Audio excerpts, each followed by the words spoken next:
आणि मला माहितीये, मी जेव्हा आपल्या ओमराजेच्या प्रचाराला गेलो होतो, का हो तुम्हाला ओमदादांनी पैसे दिलेत? मग का टाळी वाजवताय? बरोबर आहे. कळला माझा मुद्दा कळला. आता ओमराजेचा इथे संबंध काय, पण ओमराजे बोलले ते टाळ्या मारतात, माणूस घोषणा देतात. ही जवळीक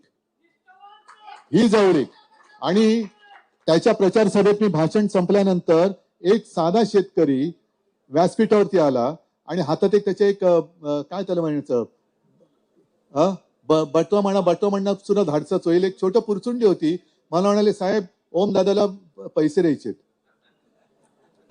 अरे मला म्हणजे असं मी अंग असं हे झालं, मला गईवरून पण आलो, शहरावरून पण गेलो. अरे हा बिचारा खात काय असेल, त्याचं घर कसं चाललं असेल, पण ओम दादाला पैसे द्यायला तो आला. किती असतील हो पैसे? 1000 कोटी, 100 कोटी, 1 कोटी तरी, पण त्याच्यात 1 रुपया जरी असेल तरी तो यांच्या 1000 कोटी बरोबरचा होता.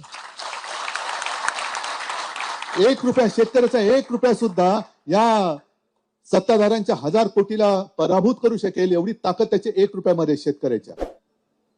हे जे काय आपलं नातं आहे की सत्ता नसेल पण माझी शिवसेना आहे, कुठे या सत्ताधाऱ्यांनी काय नाही केलं तर शिवसेना मला न्याय मिळवून देईल, हा विश्वास आपण निर्माण केला पाहिजे.